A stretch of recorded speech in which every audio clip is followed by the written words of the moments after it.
Hello my fellow Kenyans, habari zenu wa Kenya wenzangu. I am Gakonga, the coach and the pioneer of Vision Total Football Kenya. The topic of today is going to be Kenya will not have enough grassroots coaches until the year 2050. Yani Kenya haitakuwa na coaches wa kutosha kukochi mpira mashinani mpaka mwaka wa 2050. Kwa sababu because I have done my calculation according to the number of coaches that we need. Right now, Kenya requires 60,000 coaches to coach football at grassroots level. A minimum of 60,000 coaches to coach football at grassroots level. Now, I listened to FKF. They started last year. They said they coached 2,000 coaches. This year, hopefully, they'll coach another 2,000 coaches. So that is 4,000 coaches. But this is what I call a snail pace. Yani mwendo wa konokono. Kwa sababu, coaches ambao wanatakikana sasa ni 60,000. Na wanatuambia wana coach 2,000 kwa mwaka. So, 60,000 coaches will require 30 years to coach. That is year 2050. Katika huo mwaka wa 2050, Kenya population will not be what it is today. Yeah, that is in 32 years time. The population will be huge. So, even at that time, in the year 2050, that is when we will have 60,000 coaches. But perhaps then we will be requiring 100,000 coaches. So this is what I'm saying. FKF lack ideas. So we have not been training coaches for the last, 30 years. So now we just started and we want to train 2,000 coaches a year. FKF, nendeni nyumbani. Idea mmekosa. Innovation mmekosa. Njia za kuendelea mbele mmekosa. All what remain is to touch here, there, and keep talking. Too much talking. Talking about ideas that will not help Kenyan football. I am telling FKF, from my calculation, Kenya requires 60,000 coaches. Kenya requires 49,000 referees to referee football at grassroots level. And these coaches I'm talking is to coach football at grassroots level.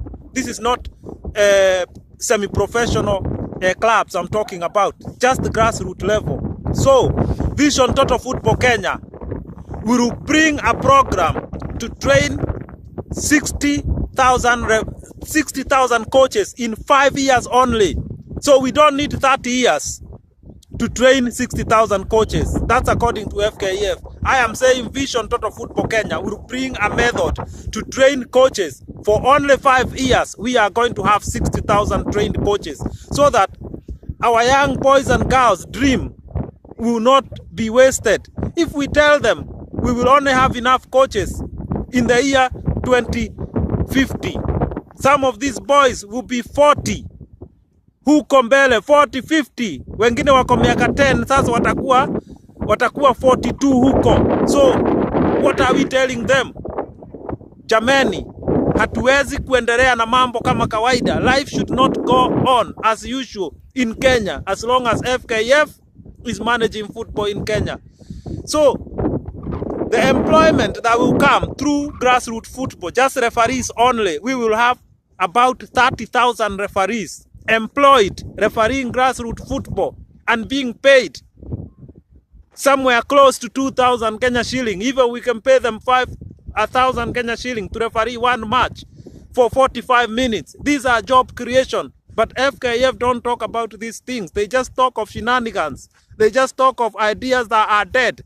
This is why I keep saying FKF belonged to the century back behind us, 18th century uko, when Kenya had 5 million population. Now Kenya has 48 million population. We require a 21st football governing body, football governing body that is responsive to the needs of the Kenyan football. Football governing body that will enable Kenyans to participate in football wherever they are. Football governing body that is not interested in controlling football. What he should be interested is managing football, governing football. It's not about control. I am saying the new body that will be ushered through Vision Total Football Kenya will be an international body. It will use international structures. Everyone will be listened. No matter where you live, no matter where you play football, there will be no barrier. I've said it again in one of my other clips. As a little boy from Kapedo, from Marsabit, you can take a phone and talk to the federation and tell them what problems you are facing, and they will tell you what you need to do, and they will help you. All youth football clubs, account books will be audited every year. There is a program to audit books so that the little fee that boys and girls pay at the grassroots level is not going to go through corruption. Their little money will be used to buy equipment and all that.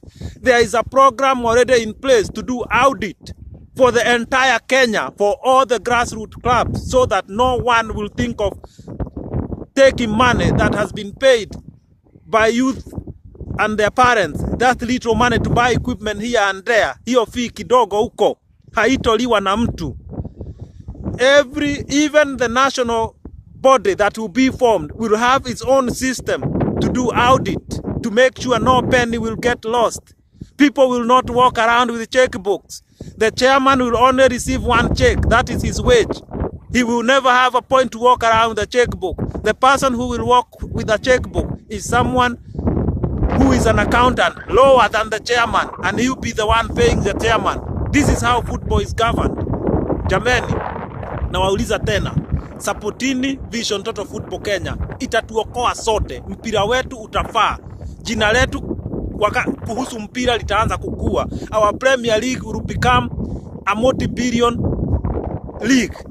We are going to sell football region near our countries, huko Uganda, Rwanda, Tanzania, huko we will sell football. I said in 5 to 10 years Kenya will export football. This is a reality through Vision Total Football Kenya. Kwa hivyo jameni, I got to what I said. The topic of today is going to be Kenya will not have enough grassroots coaches until year 2050. So jameni, reflect on what I have said and agree with me. FKF will not help Kenya. What FKF officials are good at is that role of a flower girl, acting like a flower girl. Whenever something is being launched, they jump in. Hey, good idea. No way. They are going home. FIFA will support Vision Total Football Kenya. CAF will support Vision Total Football Kenya because they can tell a good idea. They have been fighting underground with FKF. FKF is known by FIFA and CAF that it will not have any football program that will help Kenya. Why do they keep expecting money from FIFA, donation and that? Why? Why can't they make money? The money they get from FIFA is a privilege. It is not a right. All the time they have to keep asking, getting donations. Please create money. Use business ideas to create money in Kenya. How come all other companies are making money? Safaricom, before Safaricom came, people thought you could never make money out of telephone. This is the same thing right now. People don't think you can make money out of football. I am saying football will be the biggest employer in Kenya in a few years' time if we do it right. Jameni, support Vision Total Football Kenya, and I'll say it again, pamoja tuokoe futa. And my brothers and sisters, remember to subscribe and share and like. Pamoja tuokoe futa Kenya. Asanteni.